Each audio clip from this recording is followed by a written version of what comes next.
Welcome, everyone. Thank you for joining us. Good morning, afternoon, or evening, depending on what time zone. We have folks joining us from, almost every time zone here, which is really cool. Today's webinar is on deliberate practice supervision. I am Tony Rimenera, joined by my esteemed colleague, Alexandre Vaz. And we are both from the Sentio Counseling Center, which is an online counseling center in California that provides low-fee therapy to residents of California. And Alex, if you could move ahead one slide, please. Thank you.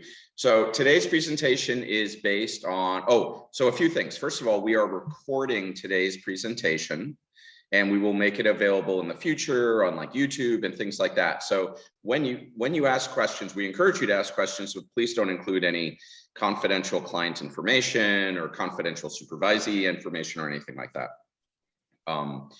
We encourage you to ask questions at any point today. Just raise your physical hand or virtual hand. You can also ask questions in the chat. There's two of us, so we'll be monitoring the chat and able to answer questions. We want to privilege your questions, so please ask.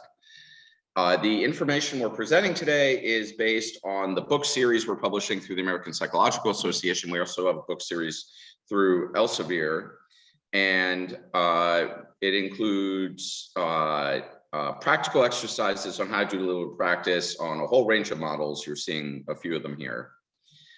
Today's presentation, we're actually going to go beyond the books, and we are going to teach how to do customized deliberate practice. Now, this is different. In the books, we provide what's called standardized deliberate practice exercises. So here are 10 basic exercises to learn multicultural therapy or child and adolescent therapy. And those exercises are designed to apply to all trainees and all therapists. They, however, do not help trainees with their personal individual therapy cases, right? And a lot of supervision is focused on helping trainees with their personal individual therapy cases.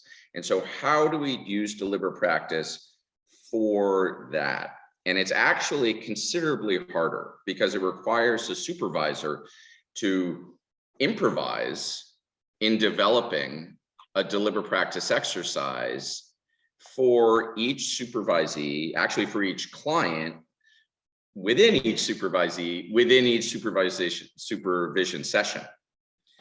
So you kind of turn into a bit of a improvisational performer, which as supervisors we're used to, but we're used to doing it in more of an abstract level rather than a very concrete, here's an exercise that we can do together, and then we can assign as homework and you can do at home between supervision sessions. And so that is what we're focusing on today, the harder level of deliberate practice supervision, which is customized for each supervisee and each client. Admitting someone. And to do that, we have developed what we call as the DP supervision cheat sheet, which we're going to walk through today. And Alex and I are going to do a few demos of it just ourselves with a hypothetical simulated client. So there's no confidential information revealed. And we're going to show you how to do it. And we will also provide the cheat sheet and the slides. We'll email them to you after the webinar. If you don't get the email, please let us know. And we also want to say that you are welcome to use all of this information, everything we're teaching today. You're welcome to use it however you want. You can teach it in your courses, you can do workshops, you can put it in a book, you can do whatever you want. Our goal is to get it out there. The only thing we consider this open source psychotherapy training materials. The only thing we ask is if you find a better way of doing it, please let us know. So we can then do that. So that's all we ask in return. Am I leaving anything out, Alex? No, that's great. I can also provide some context for how we got to this place to train supervisor, teaching supervisors. So Tony and I and our wonderful team, and we've also worked with some people here, Jordan Harris, a number of other people, have been developed over the last few years. Not only, like Tony was saying, not only training delivery practice in groups, standardized DP, but one-on-one for supervisors. And the way we went about it is actually, the way I like to put it is that every single mistake you will make, we have done before, probably 10 times worse.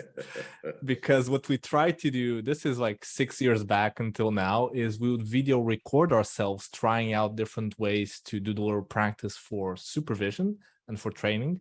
And often it would blow up, either because we didn't know how to personalize exercises, it was too hard, it was too easy, it was too rambly.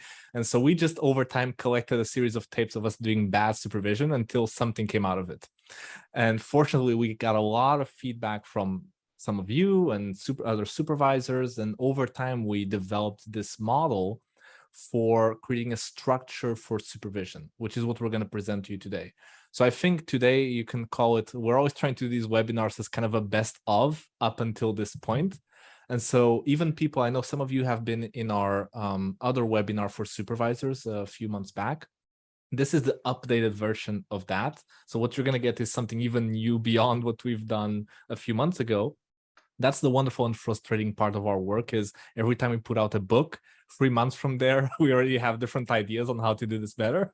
But that's, it's a good problem to have. So Tony, shall I jump in? Yeah, please. Cool. So over our work with ourselves, our team, and other colleagues, we've pinpointed 5 problems. Some of you might have already seen this slide. We've pinpointed 5 problems that we feel needs to be addressed in traditional training and supervision. This comes out of our experiences as teachers, as supervisors, us being supervisees, of course, and reading the literature. So psychotherapy research and expertise research. And so these are the 5 things that we're trying to address with our type of supervisor training. The first is that often there is a failure in our field to focus on the clients who need the most help. And it's kind of ironic that I'm saying this, because actually we have a world-renowned outcome monitoring researcher here with us, Ben Ogles. So he could teach this part better than Tony and I could. But basically, the idea is that, I don't know if any of you have ever had this experience. I remember as a supervisee early on, if I had to choose between the client who's doing mildly bad, terribly bad, or really good, my temptation would be to go for the mildly bad or really good to show off that I was doing good therapy. But it's really hard to focus on the clients that are really deteriorating, right? So I'll say that again. It's hard sometimes for our supervisees to bring the clients that are doing the worst, that are either deteriorating, at risk, under rupture, more distressed, etc. And I think for 2 main reasons. It's hard to bring those clients because we don't know who those clients are, although sometimes we think we do. Without objective outcome monitoring, it is sometimes very hard to pinpoint who are the clients who are doing the most distressed. And it's also anxiety provoking as a supervisee. So the first thing we need to address is to focus on the clients who need the most help. And usually we do this through outcome monitoring, but you can do it in other ways. But we want to make sure that we're focusing our supervision on the clients who are the most distressed, right? It's not just a random pick. So that's one problem we need to address. The second problem we need to address in traditional supervision is the problem of vagueness around what clinical challenges to focus on. This means that, as all of you know, when a supervisee trainee brings in a client they want to talk about, there's a potentially infinite number of clinical challenges that you can focus on. Often clients, present different problems, be it interpersonal problems with the therapist or just problems they're bringing to therapy.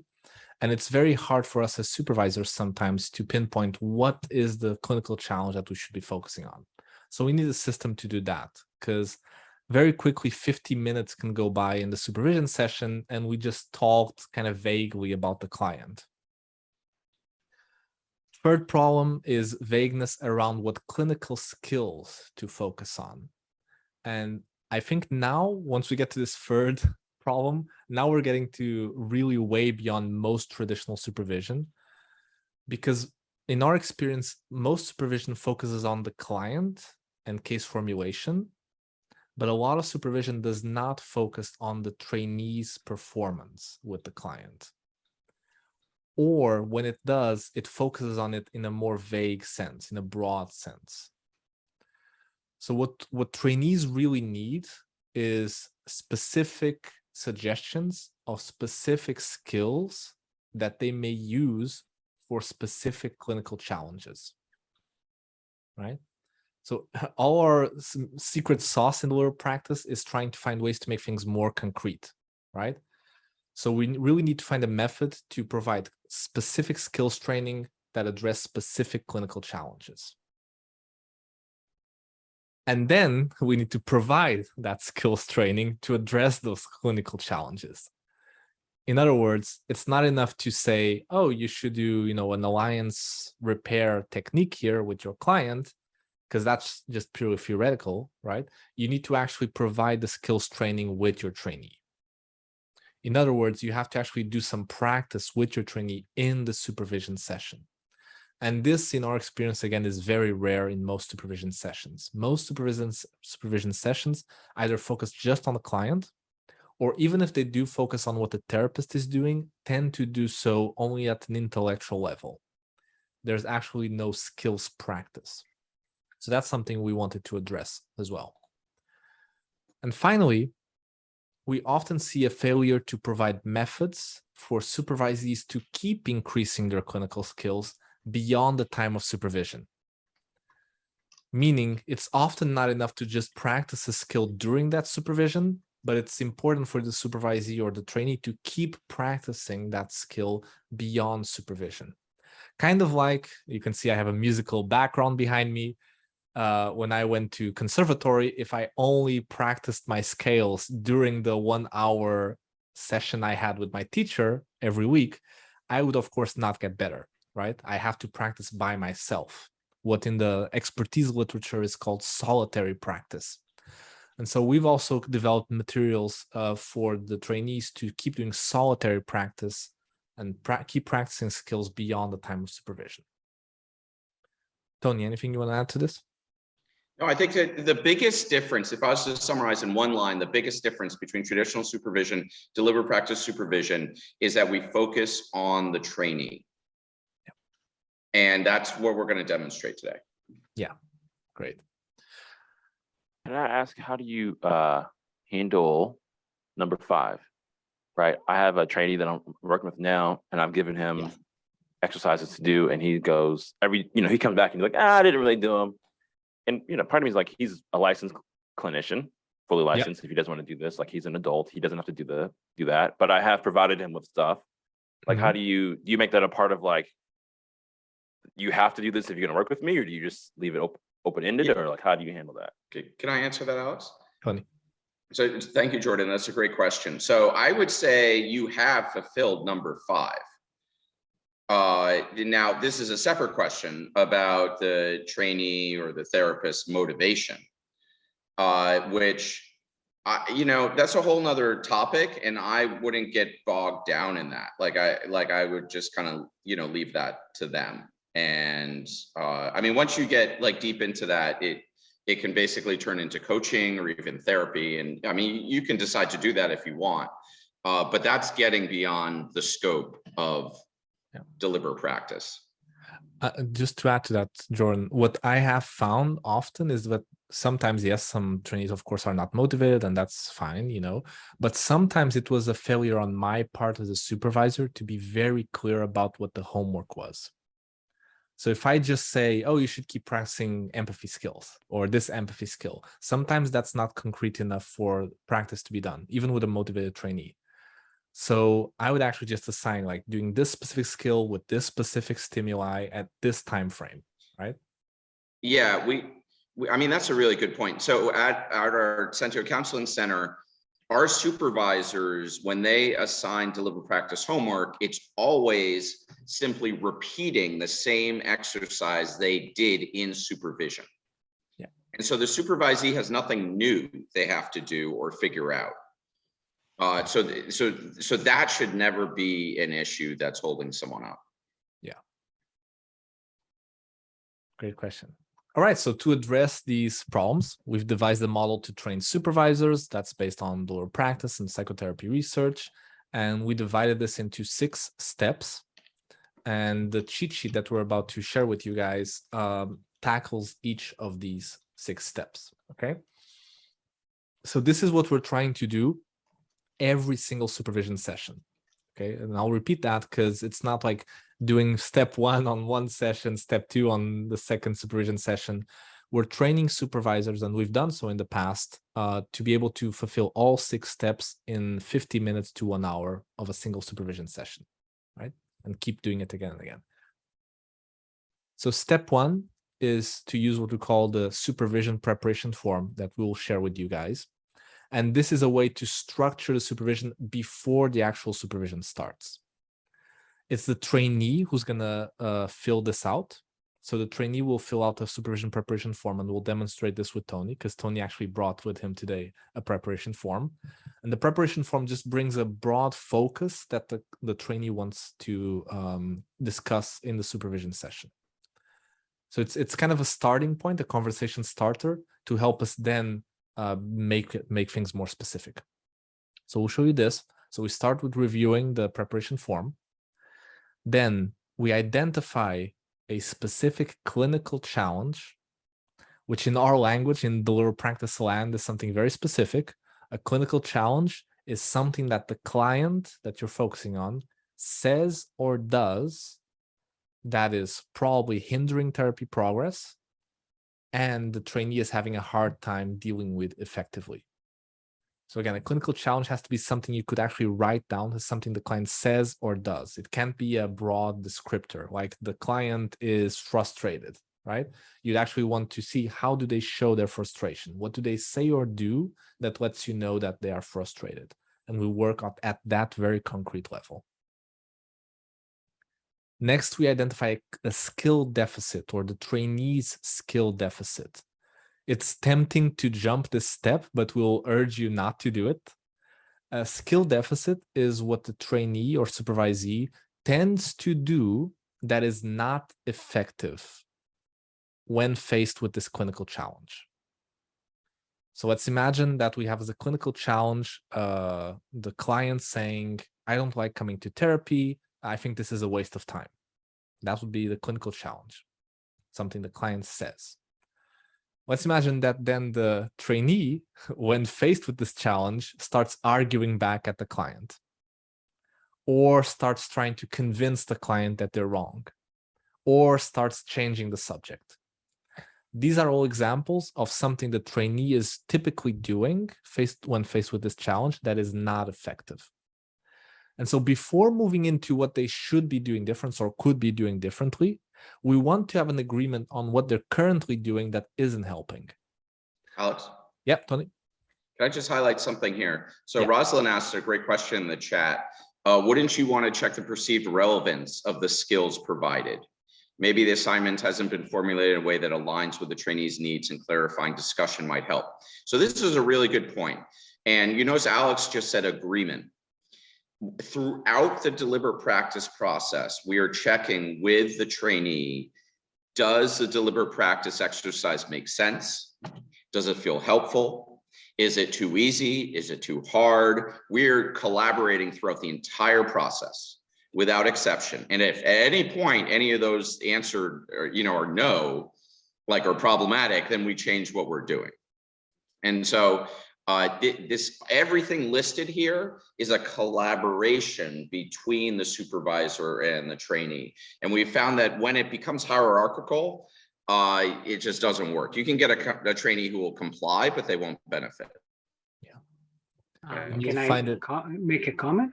Yeah, please.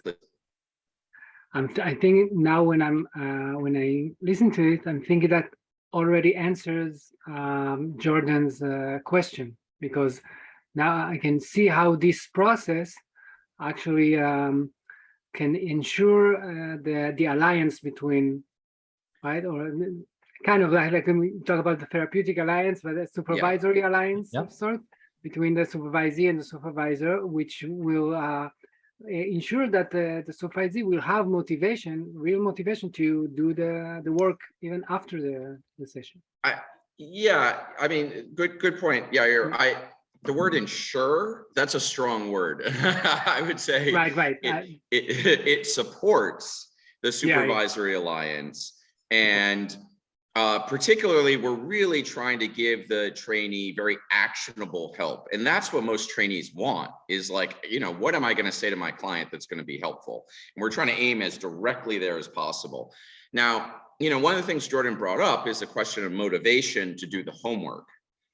And unfortunately, one of the big problems with that is a systemic or cultural problem we have, where therapists are just not used to doing skill rehearsal separate, especially once they're out of school, especially once they're licensed. And that, that can be a tough mountain to climb, to get over. And we're trying different methods for that. So it's typically easier with trainees who are still in graduate school, because they're in the habit of doing homework and, just doing a lot of work. Yeah. Right. And of course, it supports it when you are, you can pinpoint a specific problem you have, and you are working on trying to work on an exercise to help you with this specific problem that comes from you, that will help you maybe motivate you to do the work, because it's not like something general that someone said that if you do it, you'll get better. It's very specific. Right. And to both of your points, so here on step 3, this is something that is not also typically part of our culture, which is to point out very bluntly, I should say, nicely but bluntly, what the trainee is doing that is unhelpful or probably not effective. It's kind of like, when I did conservatory training, this is all I heard. I knew too much about my own skill deficits because they were constantly being pointed out, right? The way you're holding your hand in this way, you won't be able to play this thing, right? But let's just internalize this for a minute. So we didn't jump from establishing a clinical challenge to a learning goal, to what they should be doing when that clinical challenge comes up. We first want to increase our awareness and the trainees' awareness of what they're now doing that isn't helpful. And to Yari's point, that usually actually, when it's done correctly, usually increases trainees' motivation, own intrinsic motivation to practice something else. It's very different from me as the supervisor to say, oh, with this clinical challenge, you should do this, full stop, versus the trainee getting a sense for what they're doing that they're not satisfied with, right? And then trying something different. And so in the cheat sheet, you'll see how we're going to do this. And again, it's very collaborative. After we kind of establish what the trainee is doing that isn't helpful, the skill deficit, then we can establish together a learning goal. So some clinical skill that they might use with this clinical challenge that probably might be helpful. And I want to say probably, of course, because there is never any degree of certainty in these things. There's always some degree of probability. The way I like to think about it is that my bar is that the learning goal we're focusing on is probably going to be better than whatever it is that they're already doing. So it might not be the perfect clinical skill because that doesn't exist, but it should at least probabilistically be better than whatever is the skill deficit that the trainee currently has. Then we do behavior rehearsal. So you'll notice these 4 steps are all establishing a common agreement on what's the problem the trainee is having with the client and what they would like to be doing differently. But that whole process is intellectual, right? Once you get to step 5, you get to the real meat of the learner practice, which is actually practicing a skill, right? Doing behavior rehearsal. And again, it might be tempting to skip this part, but this is actually the part that trainees most desperately need, right? They need your help in repeated behavior rehearsal. And finally, to the point we were talking before, we assign homework. Now, the way we do homework is, like Tony is saying, very simple. We literally tell the trainee, do exactly the same exercise that we did together here today. Do it by yourself for 20 minutes until we see each other again, or until you see this client again, right? But it should be very clear, no mysteries, no surprises. So we devised, like we were saying, we devised a cheat sheet to help you through all of these 6 steps. And I'm actually going to put that on the chat here. So on the chat, you'll see a document that leads to this cheat sheet that we're going to be looking at together. And you again, should be able to download it from there. Yes, you should be able to download it from there. Now, what you'll see there is the 6 steps I just mentioned. And for each step, except for step 1, for each step, we give you common supervisor sentences that you can practice as a supervisor. Right? So we give you kind of the most basic common supervisor intervention that you can use with your supervisee in order to fulfill those steps. And we've actually done this ourselves. So Tony and I, we would video record ourselves, and then we found that we didn't do a certain step. So we'd actually practice with our video doing some of these interventions. And we're actually going to demonstrate it for you today. So if we go back here to our slides here, on the left, we have the supervisor cheat sheet. And on the right, we have a preparation form. This is the document we had described before. And Tony brought this preparation form, and we're actually going to show you, as if we're doing a real supervision session, we're actually going to show you step by step how we would proceed in a normal supervision session. Before jumping, I just want to again emphasize every part of our work is trying to take away the mystery or the magic of supervision. In the good sense, we want to make things very concrete so that they're researchable and that we can get better and better over time. So we're pretty happy that we got to this place, but I'm sure we're going to get it better, and you're going to help us make it better. So you're going to see us do it right now, and over time, I'm sure we're going to update this. Okay, Tony, you want to take it from here? Yeah. So while I read this, Alex, can you copy a link for the supervision preparation form into the chat too, so people can download that as well? Sure can. Give me one. All right. So I filled out this form based on a hypothetical client. This is not a real client, as if I was a supervisee.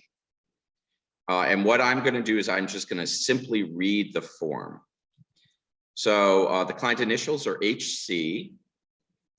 And HC is a 20-year-old male college student who presented for therapy with symptoms of depression and anxiety. He has had trouble making friends at college and feels socially isolated.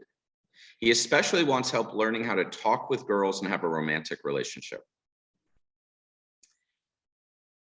Now, step 2 is I'm identifying the clinical challenge, and I'm saying often when we start talking about emotional topics, HC gets nervous and goes quiet, passive, and avoids eye contact. I'm finding that challenging as the therapist. Now, you'll notice there's a space at the bottom where we ask for the recording ID number. That's at the Sentio Counseling Center. We videotape all the therapy sessions, and they all get an ID number, and then we use that in supervision. We encourage you to do that if possible, but we recognize it's not always possible.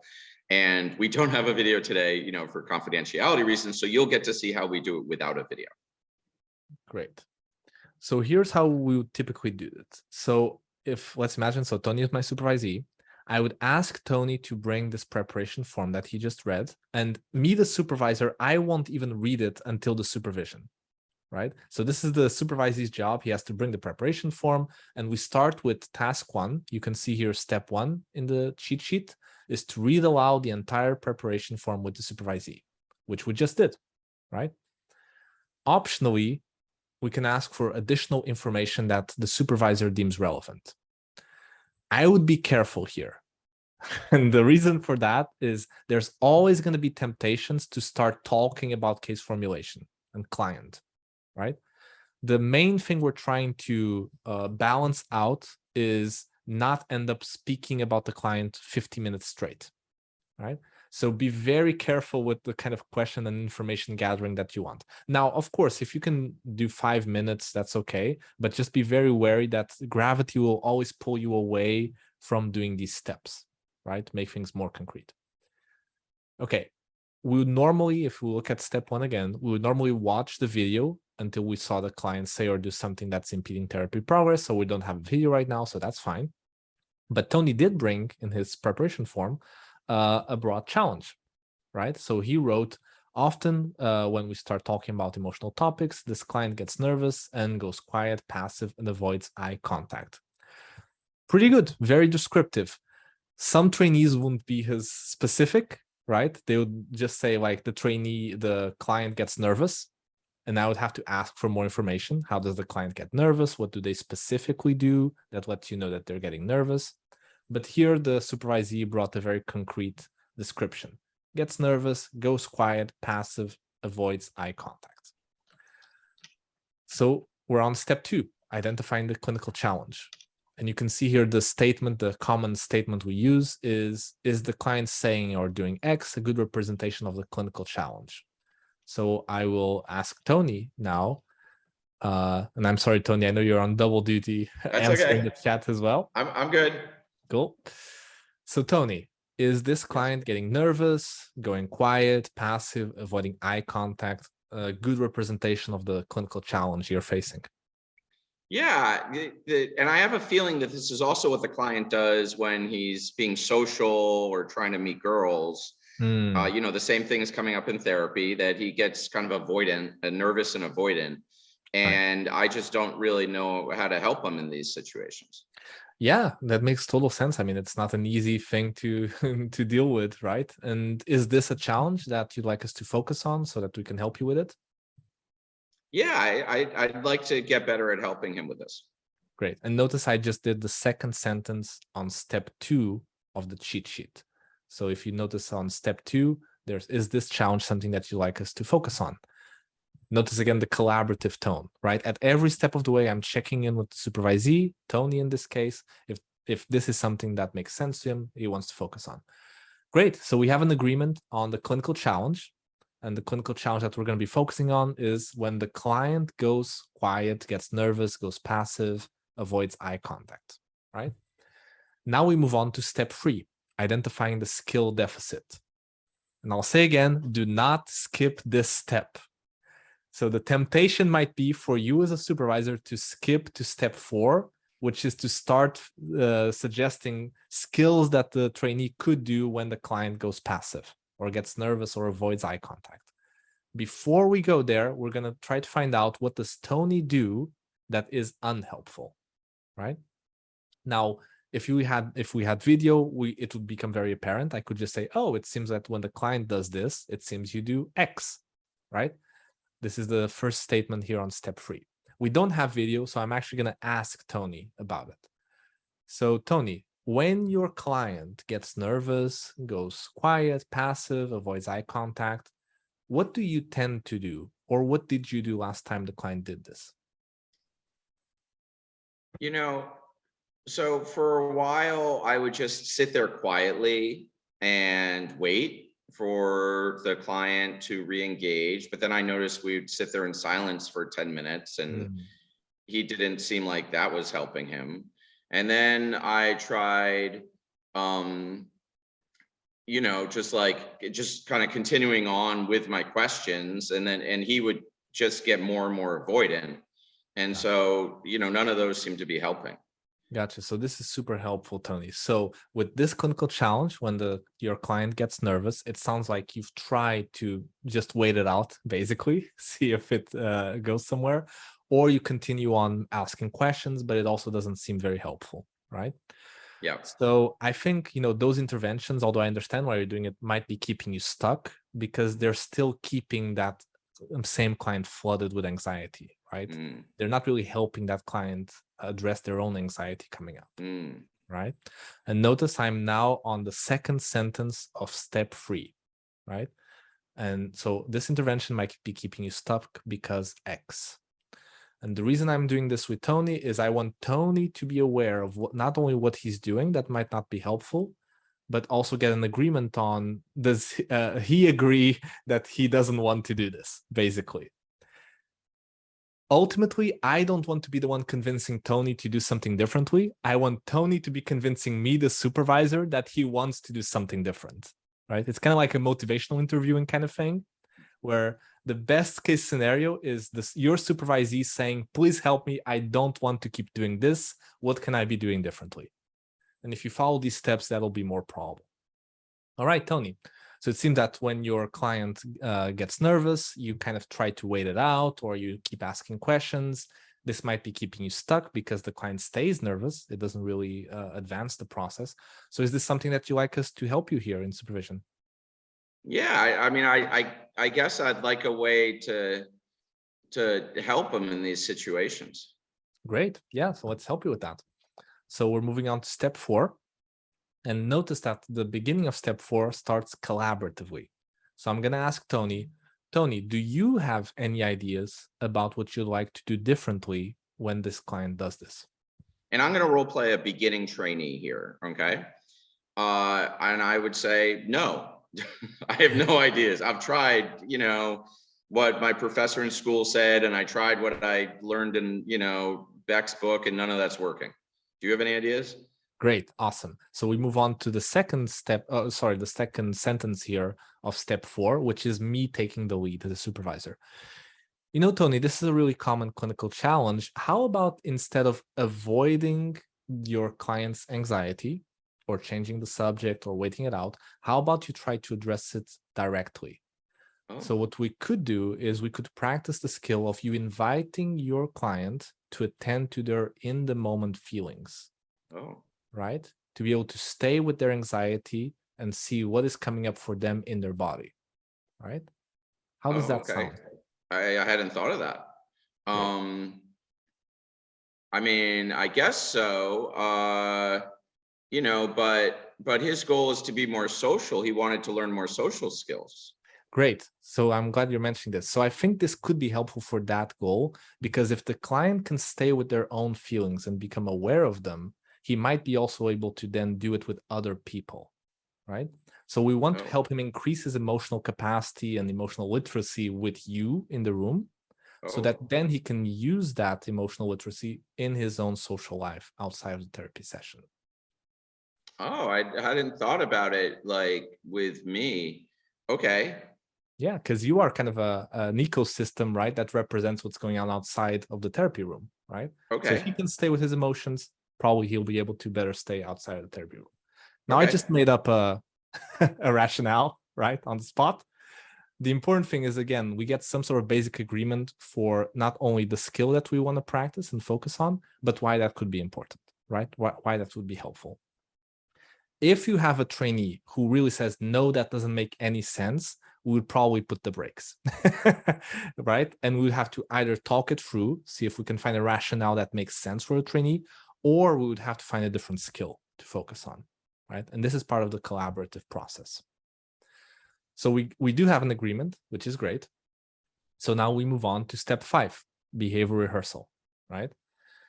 So the way we do behavior rehearsal, we have 2 ways. We could use video. So if we have video of this client, we would just play the video and I would ask Tony to do this skill I just mentioned, or we can do it in a role play between supervisor and supervisee.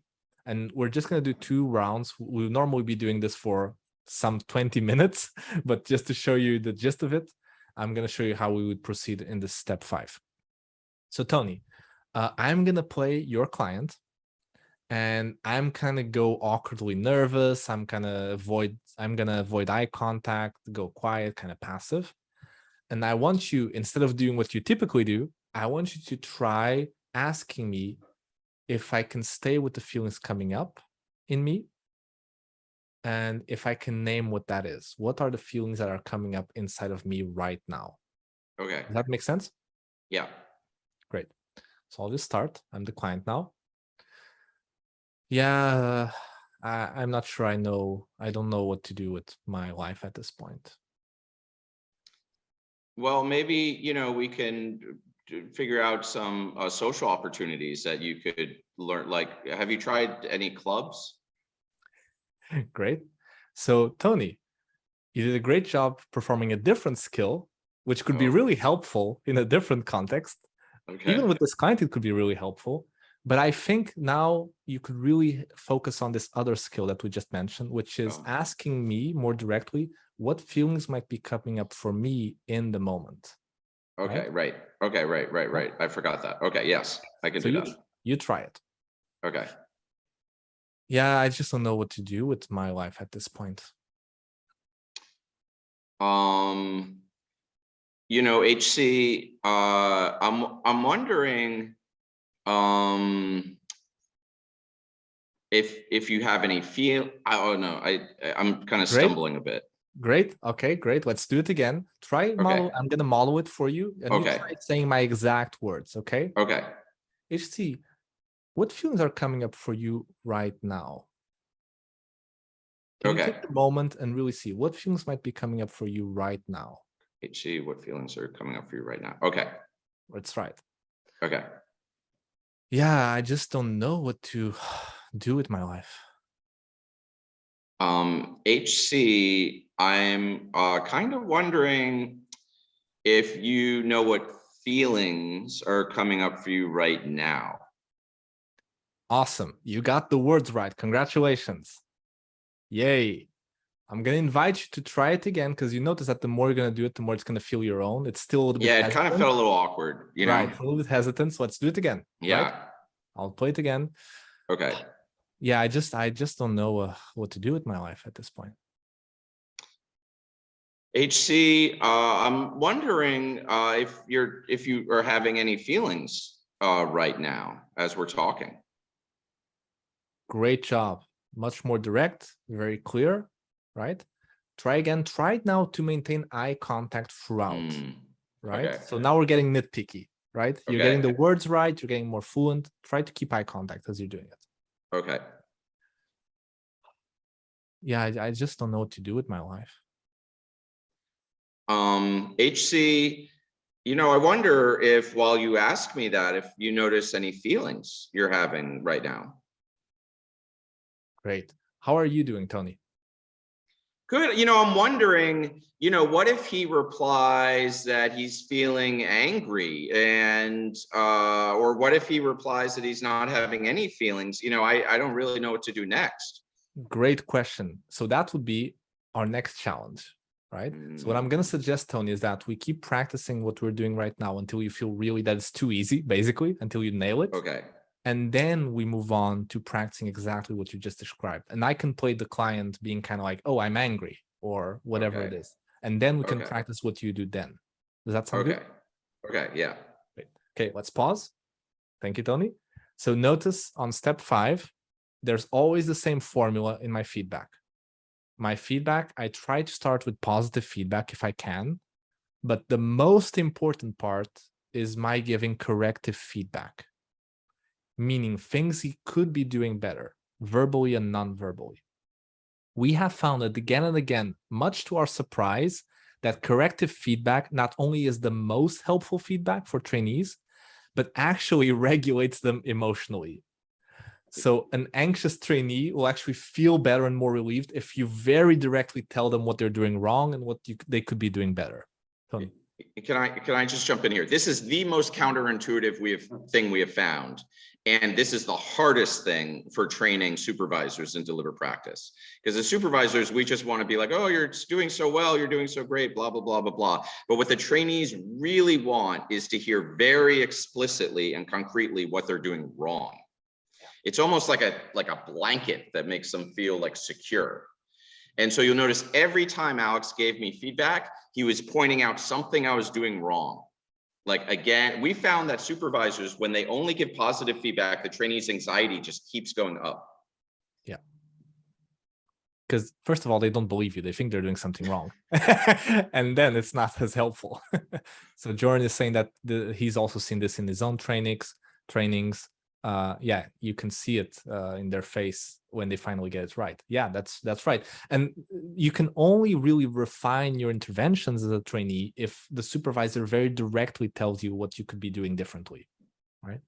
And I'll tell you an anecdote. When we train supervisors, at first they will only give positive feedback. Then they will give like huge rambles of positive feedback and like a mini sentence of negative feedback or corrective feedback. And so after a while, we developed an exercise for supervisors where we prohibit them from giving positive feedback. So our supervisors, when they train at the Sentio Counseling Center, for 3 weeks, are prohibited to give positive feedback. No positive feedback. They're not allowed to do it. They're Because they can completely do excluded. it. Yeah, they can do it in their sleep. Like they are so used to that they can do it in their sleep. So we have to stop that. That's their skill deficit. If we apply this logic to our supervisors, the typical skill deficit for supervisors is focusing too much on positive feedback, which only makes their trainees more anxious and doesn't help them refine their interventions. So notice my formula was starting with positive and ending in corrective feedback. I could just do corrective feedback. And I'm always finishing with the same sentence. And this is also something we practice again and again as supervisors. I always finish by saying, let's try that again. I never leave it open, right? So when I give corrective feedback to my supervisees, I don't leave it open. The reason for that is that if I leave it open, the trainee will probably start talking theoretically about the feedback they just got. And 20 minutes will go by and we just got very entertained talking about theory again, right? So the discipline is finish all of your feedback during behavior rehearsals by saying, let's try that again. So immediately returning to rehearsal. Can I jump in?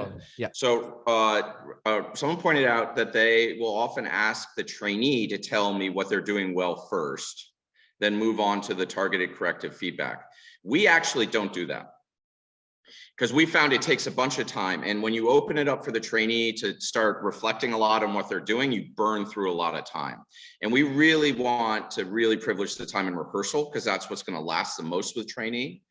And typically the graduate program involves a lot of like self-reflective, like theory and that kind of stuff. So we try to maximize the amount of time that the supervisor is saying, you did this right, but really here are 3 things you did wrong. Let's fix one. And privilege that. Yeah. And the trainee will probably try to hook you into theoretical conversations as you're doing the behavior rehearsal. So they'll pull to talk about the client again, talk about theory.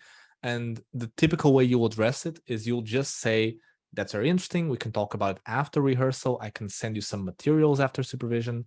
For right now, let's privilege behavior rehearsal. So always encouraging going back to behavior rehearsal. And it might take like the first 2 or 3 supervision sessions for that to be internalized by the trainee. But after a while, when the trainees work with us for an amount of time, they also internalize this process. And they are actually more excited about behavior rehearsal than anything else. This is the point we're at right now, is our supervisees don't want us to talk about theory. Our supervisees think we're boring, which is great. We think we're so interesting, but they just want to get to skills training, which is a great success. So let's imagine that we just did a bunch of behavior rehearsal, me and Tony. We move on to the last step, which is assigning DP homework. So I'll literally read from the cheat sheet here so you can see what I'm doing. So Tony, we don't have a therapy recording today. So what I'm going to suggest is that you keep repeating this same exercise that we just did today for 20 minutes until our next session. Okay. Now, because you don't have a recording, here's what I'm going to suggest. I want you to record yourself on your phone playing the client. Okay. You have that dictaphone, I think it's called. You can record your own voice. So just record your own voice on your phone, being the client, saying, oh, I don't know where my life is leading. And play that back to you. After you hear yourself, you hear the client statement, practice the skill. Do that for 20 minutes until you see this client the next time or until we see each other again. Do you have any questions about this? And so I should just, but it's going to be hard to record myself having a conversation as the client because I don't know what I would be saying as the therapist. Great. So good news. You don't have to record a conversation. We just want you to record a single client statement. And I actually want you to write it down. If you have somewhere to write it down right now, could you please write down the client statement that you're going to record? And the client statement you're going to record is the client saying, I just don't know what to do with my life. Okay. And so I'm supposed to just rehearse against that line again and again. Bingo, exactly. You record yourself saying this line and you use that as the stimuli for you to record this intervention we just practiced. Now, what if I mean, what if I end up coming up with a different way of should I just reply the exact same way every time? Great question. I would invite you to experiment with words, make it your own, as long as you're keeping with the basic principle of the skill you're practicing. So as long as you're inviting the client to stay with their present feelings, feel free to experiment with different words and how to say it, different styles. Try to find a way that feels genuine to you. But it has to feel genuine and keep with the same skill. Does that make sense? Yeah, but how do I know this is like, how are we sure this is going to help with this client? Again, great question. We are not sure. What we know is that it's probably going to be more helpful than what you're currently doing. Oh. Right? So what you're currently doing, we've already established, which is kind of waiting it out or continuing asking questions, doesn't seem to be working. So we're kind of going by a best guess here. And you're going to try it out with your client. And next time that you and I meet, we'll check in. How did it go? Did it, produce a good result? If it did, great. If not, we'll try a different skill to help you with the same challenge. Okay. Cool. Thank you for your work today, Tony. Thank you, supervisor. Something I realized, Alex, we don't have the slides. We should probably have is the timeline that we recommend for supervision. So I'm going to copy that into the chat. Great. I'm putting it here. This is the timeline that we give to our supervisors for a 50-minute supervision session. And now, we're not dogmatic about it. They can fudge this way and that way. But what you'll notice is that a full half, 25 minutes, is on behavioral rehearsal. And we're constantly trying to protect that time because gravity is always pulling us away from that toward, the natural state for supervision is the supervisor just kind of yakking about theory and the trainee sitting there, nodding, pretending that it's helping. That is a constant threat throughout supervision. And I find myself there all the time. When I do deliberate practice supervision, I have to stick to this cheat sheet or else I end up back at that state. Yeah. Let me just address Rosalind's comment. Rosalind, so you asked, couldn't the impact be linked to goals-based outcomes and routine outcome measures? So great question. So we actually, part of what we want ultimately to see is better client outcomes. And we can use the measures to see if whatever we're practicing actually influences outcomes. Unfortunately, because outcomes is kind of a large measure, a large chunk of assessment, you might not immediately see change in outcome measures from doing one skills training, right? So we need to have different levels of assessment, the broad outcome measures, and also like specific, like if you have video, see the video and see if something changed in the video. Yeah, Rosalind, we 100% agree with you, and we'd have a different webinar on how to use outcome data to really assess the effectiveness of deliberate practice. That's kind of a bigger topic. Johanna asked a great question. She said, the first step helping with the most severe patient is missing from the cheat sheet. And that is true. We have a whole nother procedure for kind of selecting the client, which has to also do with outcome data and then video and that kind of thing.